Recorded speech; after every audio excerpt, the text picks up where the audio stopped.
Tiens, on va commencer par ça d'ailleurs. Alors, puisque Julie de la Sablière est avec nous. Salut Julie. Alors, spécialiste en communication, stratégie d'entreprise, fondatrice de Little Wing. Donc, Émeric Préaubert, Sycomore Asset Management. Salut Émeric. Et salut à distance, Philippe Wechter. Salut Philippe, chef économiste. Salut Stéphane. Ostrom Asset Management. Ouais, j'ai envie de démarrer avec Bruno Le Maire. Alors, donc, le livre de Michel Houellebecq n'est pas encore sorti, mais Bruno Le Maire a déjà fait savoir. Mais justement, j'ai envie d'avoir ton sentiment sur cette séquence, Julie.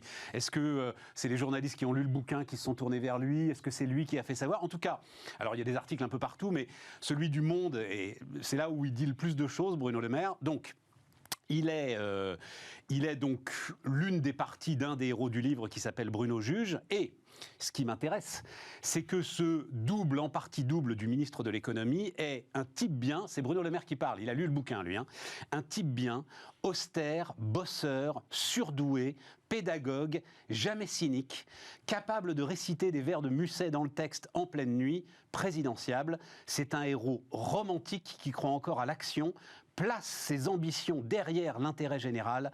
Enfin, un portrait positif d'un homme politique. T'aurais à gérer une affaire de communication comme ça, Julie, t'en penserais quoi? Non, je pense que dans la réaction de Bruno Le Maire, il y a une partie de soulagement. Oui. Et puis une partie de fierté, parce qu'effectivement, ils sont amis, on l'a largement commenté, cette amitié qui fait que les deux hommes se voient régulièrement. On sait la passion de Bruno Le Maire pour les lettres et c'est tout à son honneur. Absolument. Ses liens avec les écrivains, enfin voilà, je pense qu'il est authentiquement passionné et sans doute passionnant pour un auteur comme Michel Houellebecq d'échanger avec lui et de discuter de la marche de la France avec ce ministre. Après, on sent aussi dans quelques articles qu'effectivement, il a eu vent du fait qu'il serait cité. Assez tôt, il lui a dit en juillet. Ouais. Ce qu'on apprend, c'est qu'il lui a dit en juillet. Qui serait un des personnages de son prochain livre. Et là, je pense qu'on passe quelques semaines c'est ça. un peu hésitantes malgré tout, parce que c'est vrai que le traitement que peut en faire un Houellebecq peut être aussi, sans doute, pas forcément aussi évidemment positif que ce qu'il en ressort visiblement. Donc je pense qu'il y a un petit effet de soulagement. Et puis un petit effet de vanité quand même, on le voit bien dans la citation de dire qu'il est positif.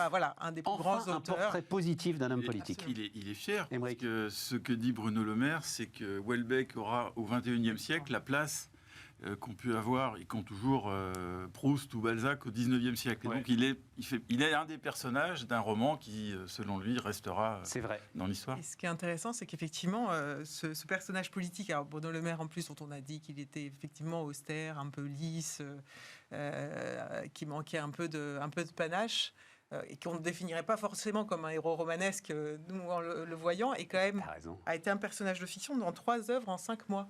Ça alors, j'ai pas suivi ça, Julie. Et c'est grâce à David Abiker qui le dit ce matin. Mais effectivement, il citait le roman d'Arnaud Bertina, de Gaël Tchekhov, et là, de Houellebecq. D'accord. Deux premiers écrivains que je ne connais pas. En tout cas, quelqu'un qui inspire les auteurs, manifestement. Ouais, et c'est intéressant parce que je pense que c'est vrai que Houellebecq, c'est massif, quoi, comme le dit Émeric. Clairement. C'est Bruno Le Maire qui dit ça, mais c'est vrai. C'est 300 000 exemplaires. 300 000 exemplaires. Et tu viens de dire pas de cynisme, mais je crois, j'ai pas lu le livre, il n'est pas sorti. Mais je crois que dans le livre, ce n'est pas ce ministre qui devient président. Je sais pas. C'est quelqu'un d'autre. Je crois que c'est quelqu'un d'autre. Personnellement, j'ai une passion intense et profonde pour Michel Houellebecq, et donc je veux surtout pas me dépêcher de le lire pour. J'ai spoilé le bouquin. Désolé. Non, parce que de toute façon, c'est là que, on va pas parler de ça, c'est pas notre sujet, mais c'est là que commence la littérature, c'est-à-dire. Fondamentalement, je vais presque dire la narration, le scénario a moins d'importance que la façon dont il est écrit. Philippe, vous avez regardé ça? Tu as regardé ça? Ça t'a intéressé? Oui, c'est toujours intéressant parce qu'en France, on a toujours la volonté d'être connu pour ce qu'on n'est pas. C'est-à-dire que on se souvient de Jean-Claude Trichet qui lisait les auteurs latinistes grecs entre 2 conférences de presse à la BCE. En disant, mon domaine, c'est celui-là, c'est pas celui pour lequel je suis connu. Et Bruno Le Maire est un peu dans la même démarche, c'est-à-dire que on sent bien, alors il a écrit des livres, c'est pas la question, mais il semble plus fier d'être le héros de Michel Houellebecq, d'être un homme de culture, que d'être considéré comme un bon ministre de l'économie, même si il est sûrement très fier de cela. Mais il y a toujours cette double dimension finalement, il préférerait être cité et être un héros dans un livre de littérature que dans un livre d'économie. C'est toujours très, très amusant de voir ça, ce qui n'est pas forcément le cas dans le monde anglo-saxon, par exemple. Ouais, c'est intéressant. C'est une dimension de culture, le fait que nos personnages politiques, quand ils prennent une certaine épaisseur sur la scène nationale, soient forcément quand même des gens qu'on considère comme des hommes qui ont de la culture, qui ont de la profondeur historique, qui ont une capacité, quand on voit un Zemmour, un Mélenchon, un Macron qui récite aussi ses tirades volontiers, c'est vrai que c'est une dimension importante d'un personnage politique en France. En tout cas, ça le reste. Donc, c'est important, effectivement, dans le... C'est vrai. Et il n'y a pas seulement en France, parce que Boris Johnson, qui a une image de clown foutraque, qui est complètement désorganisé, est quelqu'un de... C'est un puits de culture. Exactement, et qui est capable de réciter, mais pendant 10 minutes, des vers en grec ancien. Et c'est pas l'image qu'il donne, mais il a une vraie culture classique très, très étendue. Oui, mais comme tu dis, c'est pas l'image qu'il donne. Ah non. C'est-à-dire que en France, comme le disaient Philippe et Julie, on met ça en avant quand même assez vite. Ouais. Jusqu'à Nicolas Sarkozy qui s'est senti obligé... Un petit peu plus sur le tard, peut-être. Oui, mais enfin, il se sent obligé de faire un bouquin. Alors, je sais pas du tout à quoi il ressemble, ce bouquin, mais tu sens bien qu'à un moment, l'histoire de la princesse de Clèves, ça lui colle à la peau et qu'il n'y arrive pas, et que même s'il a plus d'ambition politique, il faut passer à autre chose. Je dis d'un mot quand même, Michel Houellebecq, je sais pas, je pense que enfin, ceux qui nous écoutent, qui nous regardent, en termes, alors, économique et purement économique, extension du domaine de la lutte, donc son premier bouquin, reste pour moi une description, mais d'une efficacité incroyable sur ce que j'appellerais la crise du middle management, des cadres, c'est la dérive d'un VRP, voilà, on va appeler ça comme ça, et c'est mais vraiment très très puissant comme description. Et je crois que c'est dans La Carte et le Territoire où peut-être 10 ou 15 ans avant qu'on en parle, il ne parle que de désindustrialisation. Et il écrit et il décrit à la perfection comment la perte de la fabrication de l'objet industriel du fait de faire va petit à petit détruire la société. Voilà. Et c'est là où le dialogue entre les deux peut être intéressant parce que oui, il a été forcément.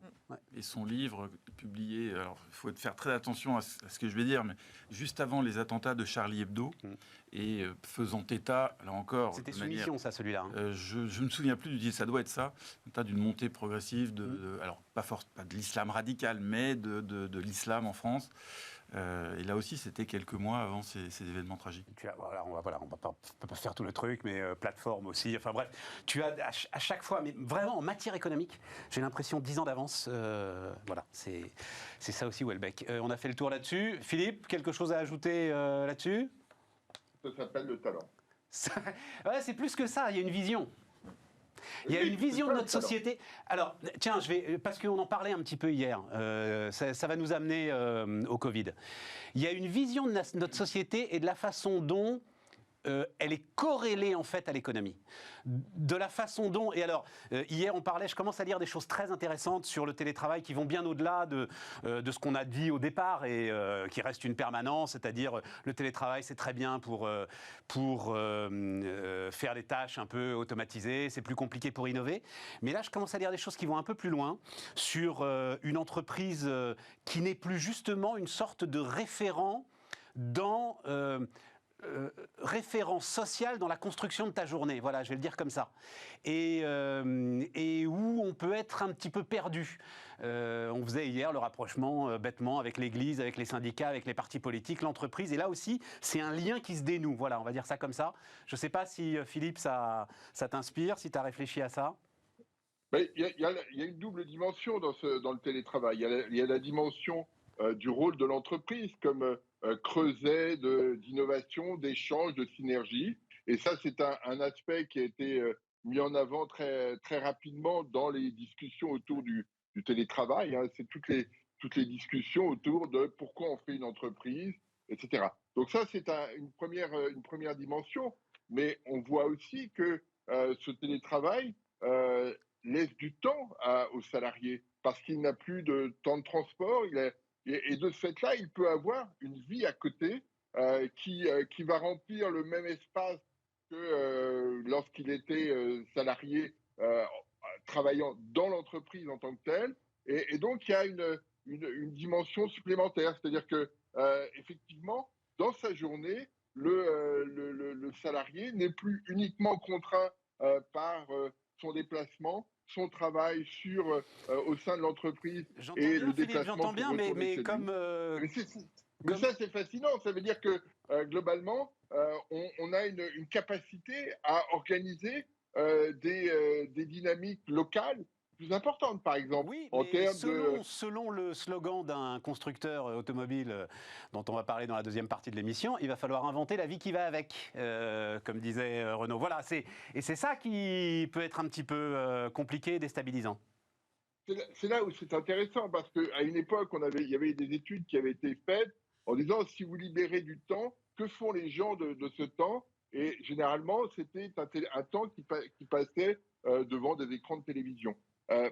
Là, clairement, on a le sentiment que ce ne sera pas cette dimension-là. Et c'est effectivement cet aspect-là qu'il faut recréer, peut-être dans les quartiers, dans les villes, dans les villages, pour donner une dimension plus sociale. Là, l'économie telle qu'elle a été extrêmement brutale depuis une vingtaine d'années.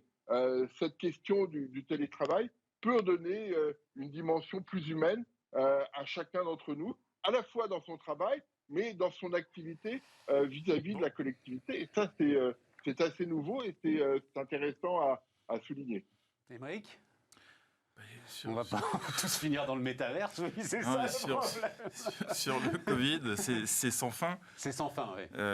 Alors, moi, je vais essayer d'être optimiste, je ne sais pas, mais en tout cas, partager ce que j'ai entendu récemment et qui est peut-être optimiste. Alors, ça a été dit le 31 décembre. Alors, peut-être que c'était un message pour un petit peu alléger la pesanteur ambiante et donner un petit peu d'espoir en ces temps troublés. Le même jour, Olivier Véran, dans le JDD, a dit peut-être la dernière vague. Alors, je pense qu'il n'en sait rien, comme toute personne n'en sait rien, mais peut-être la dernière vague. Hein.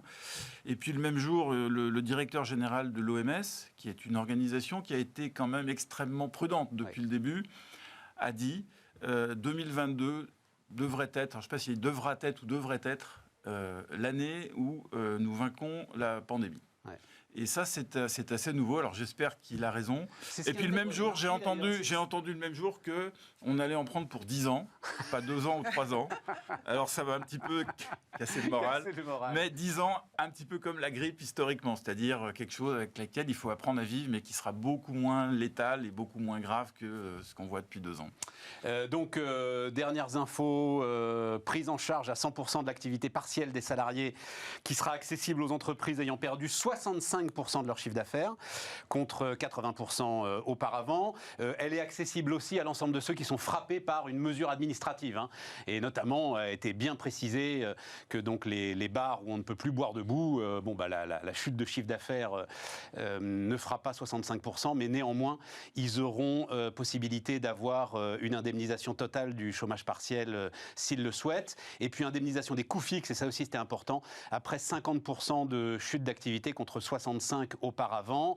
Et surtout, Bruno Le Maire promet que ça va aller vite. Prise en charge sur la base d'une simple déclaration sur les montants inférieurs à 50 000 euros. Tout cela pour quelques centaines de millions d'euros. Voilà, c'est ce qui a été annoncé hier. Juste Julie, parce qu'après je vais retourner vers Philippe sur la conjoncture, mais tu étais dubitatif, moi aussi d'ailleurs je dois le dire, sur l'optimisme de Philippe Wechter, sur la recréation d'une vie sociale intense grâce à ce temps libéré par le télétravail. En fait, oui, je pense qu'il faut toujours se rappeler qu'il y a le télétravail choisi, subi, enfin ceux qui se fait facilement et puis celui qui ne se fait pas du tout facilement. Et c'est vrai que dans cette rentrée un peu chaotique, même si quand même sur fond de bonnes nouvelles, je rejoins assez ces signaux, on a envie de les entendre, que c'est peut-être la dernière vague. Sur le télétravail, moi je pense que l'enjeu fondamental, c'est est-ce que je suis dans une activité où le télétravail me permet de reprendre la maîtrise de mon temps, qui, je trouve, quel que soit son métier et son niveau social, le sujet, je trouve on sent bien que c'est la chose la plus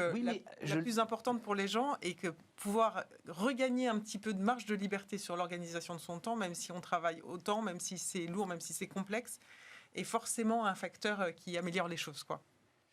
En revanche, il y a plein de... Encore faut-il savoir comment faire. c'est ça pour moi, c'est ça le sujet intéressant. Je pense que aussi ce sentiment de maîtriser son temps, mais que tu sois, et de pouvoir mieux choisir et allouer, fait que tu es dans un état d'esprit où je pense que tu peux plus mettre à profit le temps gagné.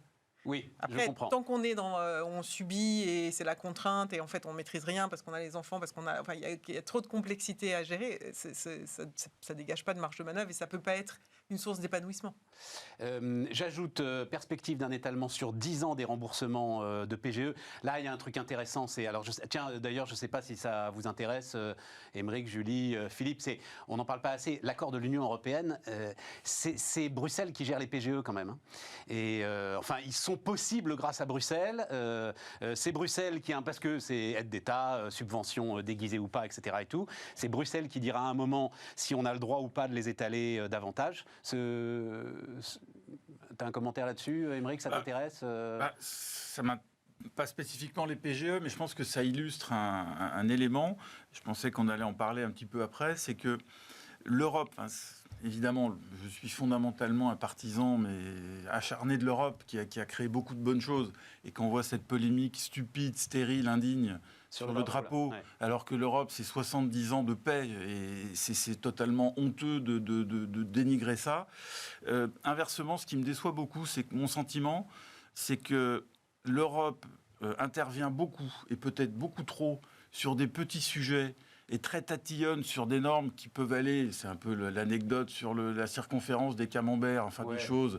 Et il y a énormément de contraintes sur des sujets qui sont un petit peu stupides et qui, à mon avis, ne répondent pas de l'Europe. Et les PGE, pour moi, ça dépend de chaque État. Chaque État est organisé selon... en revanche, sur des grands sujets majeurs, l'Europe est totalement... Que le PGE du café-restaurant du coin dépende de l'État, évidemment. Le PGE de Renault, celui d'Air France, celui de... quand tu lâches, je ne sais plus combien c'est Air France, je crois que c'est 6 milliards de PGE. Là, je suis désolé, ça doit remonter à Bruxelles. On ne rentre pas dans le cadre du PGE. Si, c'est un PGE. C'est plutôt la concurrence et les distorsions de concurrence. Pour moi, c'est un autre sujet. Et là, je pensais que tu parlais de l'ensemble des PGE, y compris... Parce que l'immense majorité est allée vers des petites entreprises. Les aides, c'est des PME. Et ça, je ne pense pas que l'Europe a son mot à dire. Sur les milliards d'euros injectés, on est tout à fait d'accord. Je suis tout à fait d'accord. Mais pour moi, c'est de la distorsion de concurrence. C'est des sujets qui sont très anciens, comme est-ce qu'Airbus bénéficie d'aides injustifiées ou non, comme Boeing en reçoit du Pentagone. Et ça, c'est un autre sujet. Ce n'est pas vraiment le PGE pour moi. Philippe ? Si, moi, je crois que c'est très, très PGE, si je puis dire. Parce que, effectivement, ça a une incidence sur la concurrence, même sur les PME. Il y a beaucoup de PME, d'ETI qui exportent. Et donc, on est dans une situation dans laquelle l'Europe a forcément son mot à dire. Là-dessus, je crois que l'Europe est dans son bon droit. Effectivement, sur le café qui est en bas de chez moi, ça n'a pas d'incidence. Mais pour beaucoup d'entreprises, c'est pas neutre. Et effectivement, l'Europe a un rôle majeur à jouer. Je voulais juste dire sur toutes les questions de télétravail, de Covid. Le télétravail, ce qui est intéressant, moi, je trouve, c'est que effectivement, là, on est un peu dans l'urgence. On nous dit faites 3, faites 4 jours de télétravail, etc. Mais c'est quelque chose qui s'inscrit dans la durée. Et effectivement, si aujourd'hui c'est un peu compliqué, on s'interroge sur la façon dont on va organiser son temps. Parce qu'au tout début du télétravail, on s'est tous mis à travailler du début jusqu'à la fin de la journée, etc. Aujourd'hui, ça n'est plus le cas. Et donc, on commence à prendre du recul nous-mêmes par rapport au télétravail, sans pour autant sortir de ne pas faire son travail, hein, c'est pas la question, mais on est en train d'organiser différemment son temps. Et on voit que cette situation s'inscrit dans la durée. Et c'est ça qui est intéressant. La reprise, la maîtrise de son temps, c'est effectivement la maîtrise de son temps vis-à-vis de l'entreprise, mais la maîtrise de son temps vis-à-vis de soi-même aussi. Qu'est-ce que je fais de mon temps à moi? Qu'est-ce qui m'intéresse en dehors de mon travail? Et c'est ça qui change beaucoup avec le télétravail. C'est pas de l'optimisme, c'est voilà, j'ai du temps, qu'est-ce que j'en fais? Et ce temps concerne absolument tout le monde. C'est-à-dire que du cadre moyen, du salarié moyen au cadre supérieur, cette question du temps du télétravail s'applique. Et ça, c'est nouveau. Ça n'est pas simplement un truc pour les gens qui sont on peut qualifier, etc. Ok. Juste, je voulais corriger aussi, parce que hier, je parlais du PDG de Pfizer.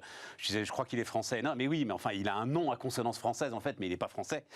Donc, Albert Bourla, un PDG de Pfizer. Donc, c'est bien 2 milliards d'euros. De dollars, d'investissements en fonds propres qui ont été mis par Pfizer, donc qui, comme on le disait hier, a refusé les aides d'État. Donc c'est un juif grec, je le dis parce qu'il se revendique comme ça, Albert Bourla, et il dit le fait d'être un immigrant est pour moi, je trouve, la caractéristique la plus importante de toutes. Voilà. Philippe, juste un mot, mais un mot. Bruno Le Maire, donc ce matin, dit on a fait plus que les 6,25 ou 6,5% de croissance en 2021 que ce qui était prévu. Premier point. Et deuxième point, je maintiens les 4%. On sera sous les 8% de déficit public en ce qui concerne 2021. Et je maintiens l'ensemble des prévisions sur 2022. Ce qui veut dire que cette vague-là, pour lui, n'a absolument aucun impact économique.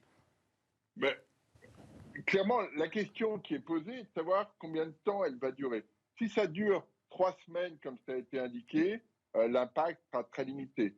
Si ça dure plus longtemps, l'ensemble de l'année sera affecté, puisque on est en début d'année et on sait que quand on fait nos calculs de croissance, le premier trimestre a un rôle très important, puisque c'est lui qui cale le niveau pour l'ensemble de l'année. Donc si c'est juste 3 semaines, avec des mesures qui ne sont pas trop contraignantes sur l'activité, ça n'aura pas d'incidence.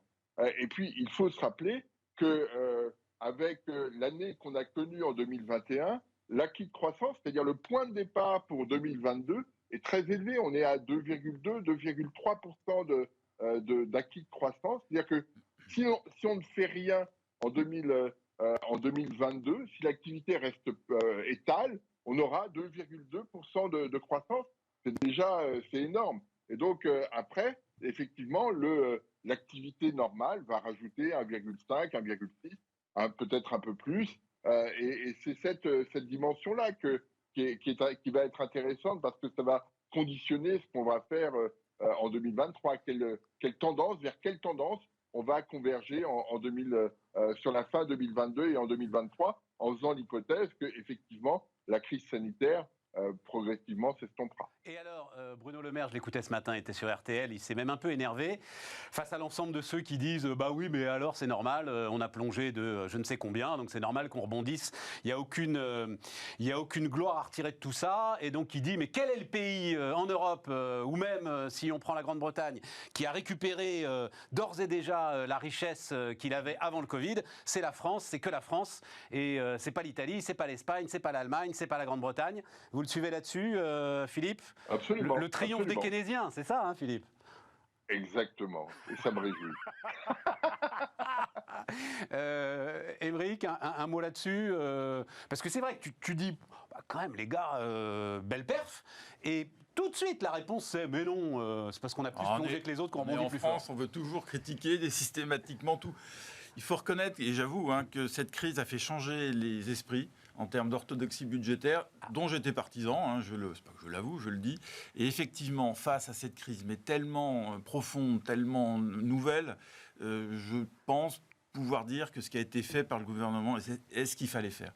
Effectivement, il y avait déjà beaucoup de dettes avant, il y en a encore plus, mais au moins l'économie a été sauvée. Et à un moment donné, garder une société, alors la société est loin d'avoir une cohésion importante, mais quand même garder ce ciment et essayer de faire vivre l'économie au détriment des finances publiques, je pense que c'est vraiment ce qu'il fallait faire et que ça a été bien géré par le gouvernement et Bruno Le Maire. Par Bruno Le Maire, parce que ça, on en a beaucoup parlé, mais je pense que après, tordre le bras de Bercy, c'est vrai que Vas-y. Non, pardon. Au début, je me disais, Bruno Le Maire, lorsqu'il est devenu ministre de l'économie en 2017, s'était engagé, c'était le programme de Macron, et à revenir à l'équilibre budgétaire en 2022.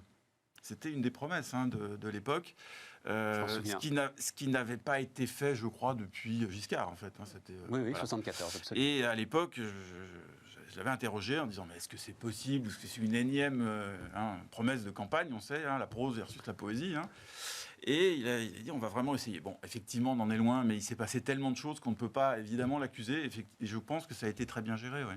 Et la France, ça a été mieux géré que dans la plupart des pays. Je me souviens très bien du jour où ça a été annoncé. Nous reviendrons à l'équilibre budgétaire, etc. et tout. J'en avais fait la une, c'était à l'époque sur BFM Business. J'en avais fait la une avec un enthousiasme comme je l'ai parfois, un peu trop débordant. Et alors je ne sais plus quel était l'économiste que j'avais invité. C'était pas toi, Philippe, mais qui m'avait regardé avec un air attendri. Genre, jeune homme, je crois que vous n'avez pas encore passé assez de temps à regarder le budget. Julie, belle performance, pas belle performance, comment, j'en sais rien. En tant que citoyenne, toi, tu regardes ça? Oui, en tant que citoyenne, pour le coup, mais belle performance, évidemment. Enfin, je pense que pour le coup, il faut que... Quoi qu'il en coûte. Quoi qu'il en coûte. Belle performance, quoi qu'il en coûte. Ah bah, quoi qu'il en coûte, voilà, oui, non, mais tout à fait. Non, mais ouais. tout à fait. Et après, c'est vrai que je pense que le niveau de... Enfin, il faudrait vérifier ce qu'il dit sur... J'imagine que c'est vrai, sur la performance de nos voisins européens. Ouais. Ouais, je crois que c'est vrai. Ouais. C'est vrai je pense pas qu'ils se permettent de le dire comme ça. Pour une fois que la France a une réussite comme ça, il faudrait la célébrer. Oui, mais c'est vrai que, alors moi-même, je me souviens au tout début de cette histoire, je dis, enfin, ça va, un jardinier qui arrose le jardin, ça fait pas de lui un bon jardinier. Ok, il ouvre les vannes de l'argent public et il les déverse largement sur l'économie, c'est facile, tout le monde peut le faire. J'ai compris que c'était pas si simple et que, notamment, que Bercy assume l'effet d'aubaine, puisque c'était ça le sujet, a été un combat intense. Qu'il fasse plier Bercy, sans doute. C'est ça, qu'il fasse plier Bercy. On marque une pause, on se retrouve dans un instant, on va redémarrer avec l'automobile.